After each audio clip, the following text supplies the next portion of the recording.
sensing this danger. This is the greatest showman! He is floating on air now! He's going to sit it back. It's the Multicultural AFL Footy Show with Vanessa Gatica, Habir Singh Kang, Fuad Andrewas and George Gracios. Hello, and thank you for being with us. I'm Harbir Singh Kang, standing in for Vanessa, who is still away this week. Welcome to the Multicultural AFL Footy Show, and our panelists tonight are Fuad Andrewas and George Gracios, who has just got back. Hello, gentlemen. Hello, Habir. G'day, Habir. Good to see you again. Yeah, same. Round 11 of the season, starting with Friday night footy this week, was a thriller as the Sydney Swans just managed to beat Richmond in controversial circumstances by a goal, while Brisbane had a tight contest with the Giants, beating them by 14 points at the SCG. Geelong at home defeated Adelaide by 42 points, and Fremantle continued to amaze by thoroughly outclassing Melbourne at the MCG to deliver the Demons' first defeat of the year. The Western Bulldogs easily defeated the West Coast Eagles by 101 points, and the Gold Coast dismantled Hawthorn by 66 points. St Kilda easily put away North Melbourne by 53 points. Port Adelaide at home had an unconvincing win over the Essendon, and the blockbuster from the G saw Collingwood stave off a fast finishing Carlton by 4 points to win. Your thoughts, George? Well, looking at that first game that kicked off the round, Sydney defeating Richmond by 6 points. It ended in controversial circumstances, but take nothing away from the Sydney Swans with Lance Franklin back to his best, kicking 5 goals in a fantastic performance. Soured, however, by the report. He struck Trent Cotchin and got a week for it, gentlemen. So disappointing for the Sydney Swans because they will need him for their next clash. Of course, he's been a vital component of their forward line. Tigers got to a 30-point lead midway through the third quarter, but a fantastic comeback by the Swans. And of course, those mad moments at the end of the match where Prestia was paid a free kick, some 70, 80 metres away from the goals. Chad Warner kicked the ball out of the grandstand, didn't hear the siren, didn't hear the whistle. So 50 metres every day, isn't it? Yeah. So there's been talk about whether it should have been paid a 50-metre penalty. It would have brought Prestia to within 20 metres. He kicks out, the game is a draw. Whether Richmond deserved to draw the match, I mean, that's not really relevant. Was it a free kick, Fuad? Yeah. Oh, go ahead. Go ahead. It's like one of those circumstances where you can go either way. Because I was listening to the other broadcasters as well, and it was done on a common sense ground. And generally, we don't have that common sense ground in footy games, especially with the umpiring decisions. And suddenly, we have the common sense ground. And with AFL sticking by that decision, I think even that was mentioned that either way, AFL would have stuck to that decision. They would have said, if it was paid 50, they would have stuck with that. And if it's not, it would have been the same. But as Hardwick mentioned, 30 points difference, that was probably the more thing. Yeah, but, the excuse that he didn't hear the siren, that's not good enough anyway. I would have, this is where the problem with the rules at the moment. Everybody's got different view to it. Oh, you mean the umpires? They interpret the rules differently, which is true. Yeah, but my understanding is he kicked the ball when he heard the siren. Otherwise, he wouldn't have kicked the ball that's a good point too. But, we'll sort of move on with that one. Yeah, well, Brisbane defeating GWS Giants.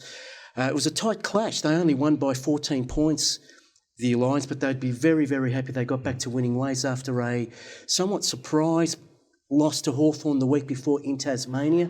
So important for them to get back to winning ways at home as well. So GWS Giants were plucky, but just not enough composure and class in the end to win the match. Yeah, no, definitely. Yeah, it was a close show. I mean, when you look at it, I watched it from the start.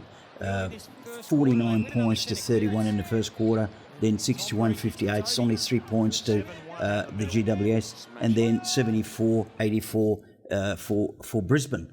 But in the end, in the last quarter, that's where it started. And the Brisbane came back and they did the job. Yeah, so. I must say, I think new coaching style is sort of working for them. And I think Toby Green is getting back to his best. So that was good indication.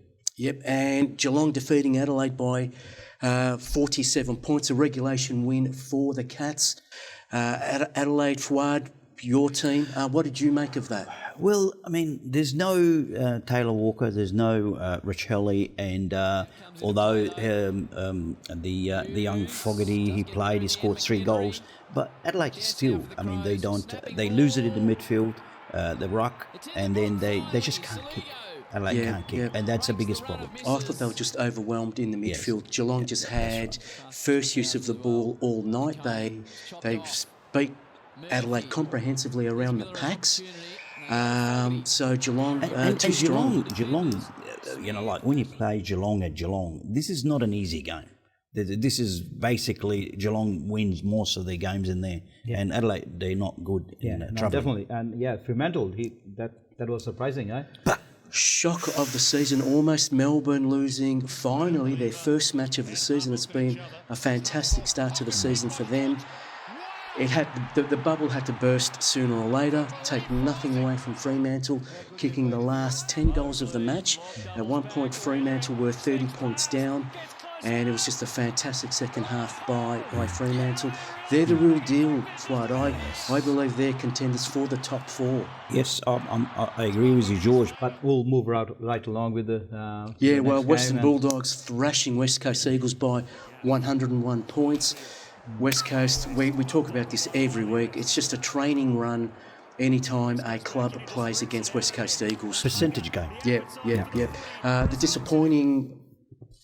disappointment for me for the week was Hawthorn being outclassed by Gold Coast at Darwin. Hawthorn, for me, didn't seem to handle the conditions very well. Gold Coast did. They've uncovered 2 young locals from the Northern Territory that played really well, Malcolm Rosas Jr. and Joel Jeffrey. So good to see Gold Coast playing some more youngsters who acquitted themselves very well on the night in very greasy, sticky conditions. It was funny, our director last week when he filled in, and he predicted that. He said, playing in Darwin, the Gold Coast will win because of the heat and so on. They might do it again this week. You know, And the Saints thrashing North Melbourne. North Melbourne again. We talk about the same thing week in, week out. North Melbourne look very dispirited. They look disjointed.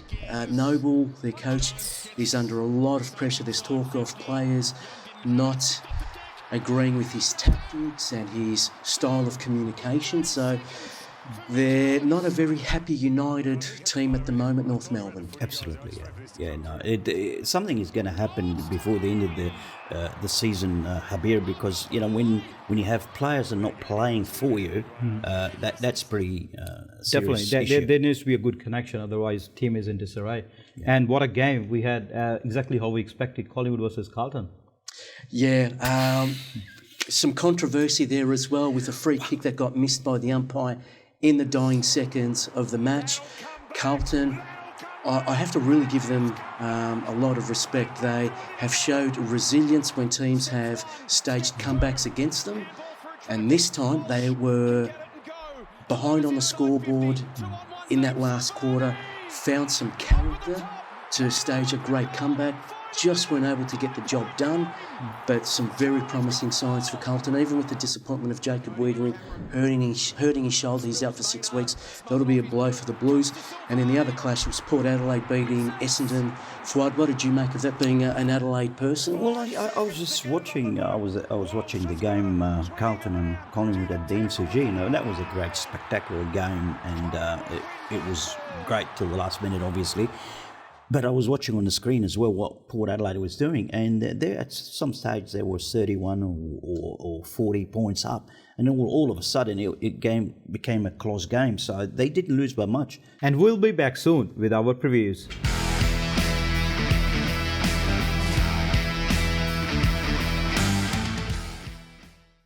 Welcome again. This is the silly bye season for the next 3 rounds, starting with tomorrow's big clash between the Western Bulldogs and Geelong from Marvel Stadium.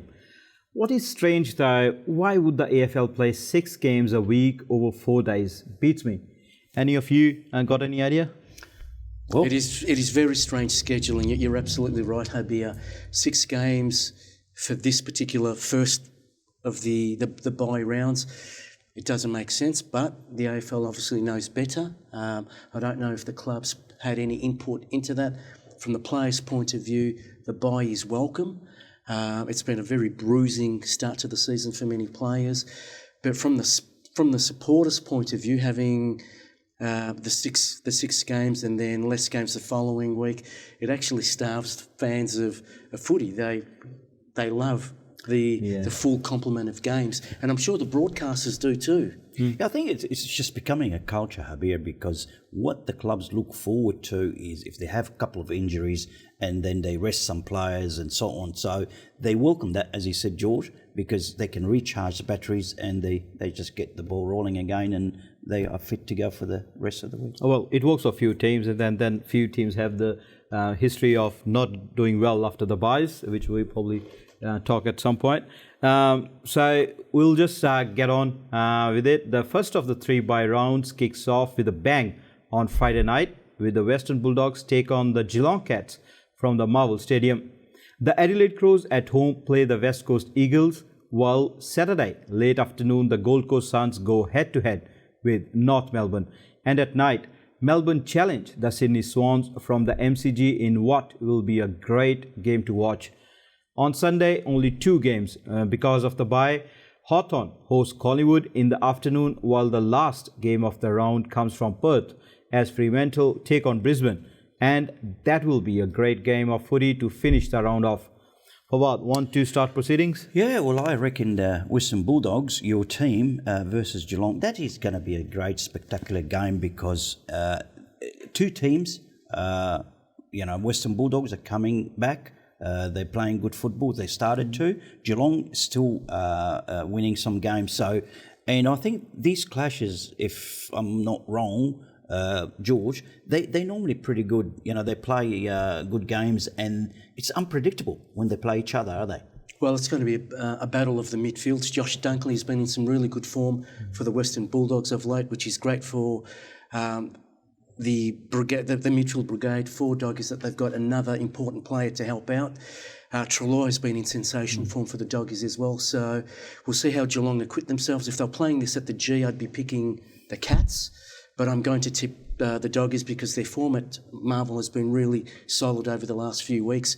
And then in the other clash, I'm sad because I'm going to be here doing the calling, of course, the Arabic game between Melbourne and Sydney. But I'll miss the Adelaide, the Derby's, not Derby, Adelaide West Coast. And this could be the Adelaide first win for how many games they've lost so far. So that should be an Adelaide game, I think. Well, as we said earlier in the show, it's been a training run for teams that are playing the West Coast Eagles. All sorts of rumours about Adam Simpson. Perhaps this will be his final year at the club. We'll wait and see. But Adelaide for me by about 10 goals. I like that. Okay, what about the Gold Coast North Melbourne, Habir? Well, I think it's pretty much the mirror image of the previous game. So the same thing we say about North Melbourne. Yes. That they are acting as a percentage boosters and training ground for the other teams at the moment. And this, don't see any difference, especially the way Gold Coast are performing at the moment. As you mentioned names, Jeffrey, he's been sensational, not just kicking goals, but kicking them in such a style that entertains people. And Gold Coast are finally finding their mojo, they're finding their fate, and it's so good to see. They were having a close games, now they're actually winning. Yeah, well, they're obviously playing for Stuart Dew. All sorts of rumours early in the season that maybe Alistair Clarkson will take over, but the way they dismantled Hawthorn in those steamy conditions in Darwin last week really impressed me. They'll easily account for North Melbourne. Melbourne then taking on Sydney at the MCG. The Demons looking to bounce back after a very uncharacteristic second half fade out. I can't see them losing 2 games in a row, especially after their performances. That was actually the Melbourne performance. It was one of the worst since round 13 in 2020. So that's just crazy. When you look at it, and I reckon that they will beat, in my opinion, they'll beat Sydney, but Sydney's playing good games, good football as well. Was Franklin on fire? But Franklin will be missing Fuad. So for me, that tips the balance. Is he out already? Definitely 1 week. So for me, the Demons by at least 5 goals. They're going to tribunal, so we'll probably wait and see. Yes. Wait and see on that one. There are only the 4 games, of course, during the bye round. The umpires have been under the spotlight, again, for the wrong reasons. That controversial Prestia 950-metre penalty, the incident that Carlton could have been given a free kick for in the dying seconds of their clash against Collingwood. Let's learn from it and just correct it from now on. Thanks, guys. I will return with more previews of round 12. Stay tuned.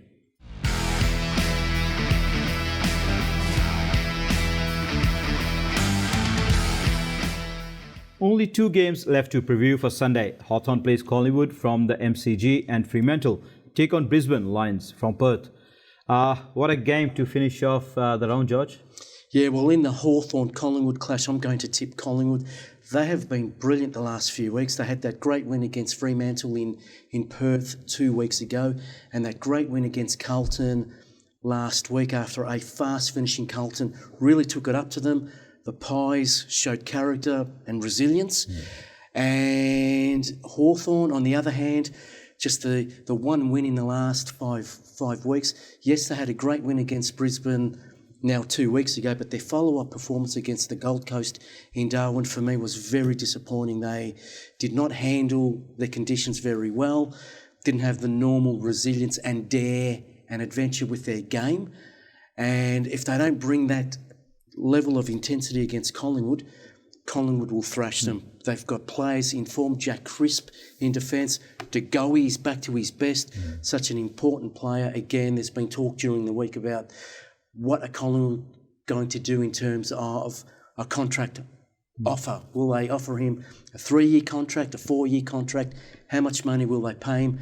For me, get the contract out of the way, pay him what he deserves, which is about $800,000. He's a great player, but I can't see the Hawks being able to upset the Pies, Fuad.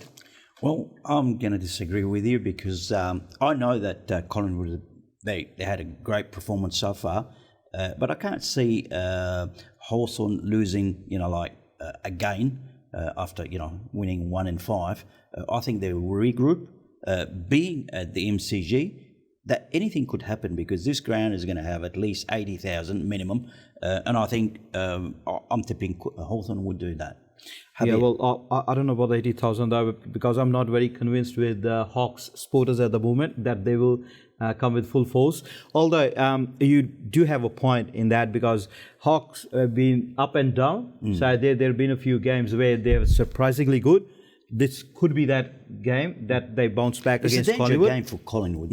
And it will all depend how the Collingwood takes their win last one day. It can boost them as well, or they might have a sigh of relief. Oh yeah, we won that one, so they might be a complacency factor. So that could help Hawks. Although way McRae's and the way he dealt with his own team friend Michael Voss, his team, I think he would not let them down, and Collingwood will come on top. I'll also make mention about Mason Cox. What a great performance last week against Carlton. Hawthorn will be missing Jack Frost, who was suspended after an incident against the Gold Coast Suns. Can Hawthorn contain Mason Cox? So I'm really pleased that he's had a good game. He's had his critics over the last couple of years after that magnificent performance against Collingwood in a prelim a couple of years ago. So Hawthorn will have their work cut out, trying to contain Mason Cox. And the next game, of course, is Freo and Brisbane. How good is that going to be? Second versus third, Fuad. Very important clash. Exactly. And I think Fremantle is going from they're going from strength to strength. They are going to be the team to beat. Yeah. No, look, there's a possibility going around that you might go to Carlton. So we'll see how it ends up. And we'll move on onto the next game with Fremantle versus Brisbane. It's going to be a cracker too, I suppose. Yeah, well, as I said a moment ago, second versus third. The Dockers have been in terrific form. Brisbane as well, back to winning ways last week after that surprise loss to Hawthorn the week before. It's being played in Perth. It's a very, very tough ground for opposition fans at the moment. Fremantle have turned that into a fortress, which is what their club have always wanted. They don't want to be easy beats. So unless it's raining in the fortress, that's when it becomes a bit problematic for the Fremantle there. Yeah, that's right. I'm going to tip Freo, Fuad. So Well, I can't go. No, I'll agree with you for sure. Freo will win that, and especially at home at the moment. What do you think, Habib? Well, yeah, definitely. Beating. Look at the wins they've got. Beating Geelong in Geelong to start with, and now they've done what seemed to be impossible, beating Melbourne at MCG. Take out Stephen Mayer, so it's still that team has so much They started talent. to believe in themselves. Yeah, and yeah. that's Yep. it's a winning formula. Definitely, and Fremantle, like they are flying high at the moment. But as their coach said, Longmire, and unless they get ahead of themselves, I don't think it's gonna be it's gonna be any problem for them winning against Brisbane. Brisbane will put up a great fight because they're just a very good team. But to me, it might come. They will come on the top, Fremantle. Praying that there's no rain over there, so then it might tip towards the other team though. So it's my tip time again. So for round 12, I'm going to tip Geelong, Adelaide, Gold Coast, Melbourne, Collingwood, and Fremantle. So this week, live on Saturday, June 4, starting 7:20 p.m., the NEMBC presents from the MCG, the Melbourne and the Sydney broadcast in the Arabic language with the Multicultural AFL footy shows Fawad Andrews and Ryan Barham. Listen live on the AFL's Matchday app from 7:20 p.m. and في مساء السبت 4 من يونيو في الساعة 27 برنامج ال NEMBC المتعدد الثقافات سينقل إليكم المباراة التي سيلتقي فيها فريق ملبورن مع فريق سيدني، وستذاع عليكم باللغة العربية عن طريق برنامج ال AFL Footy Show المتعدد الثقافات، وسيذيعها عليكم فؤاد أندراوس وراين باسوم. استمعوا للتعليق على الهواء على ال AFL App في الساعة 27 من مساء يوم السبت. On Sunday, June 5, starting 2:05 p.m., the NEMBC presents the Matchday broadcast of the day from the MCG between Hawthorn and Collingwood in the Mandarin language with Agnes and Barney. Listen live on the AFL's Matchday app from 2:05 p.m. Well, that's our program for this week. You can also watch us in Adelaide on Channel 44 Friday evenings, on Aurora Foxtel TV at 1 p.m. Saturday, and on the NEMBC AFL YouTube. You're listening to this podcast on the Community Radio Network, and the AFL Diversity News in 8 languages can be heard on select national multicultural radio stations. I'm Harbir Singh, and from all our panelists, Fawad and George, good night, and we shall see you next week.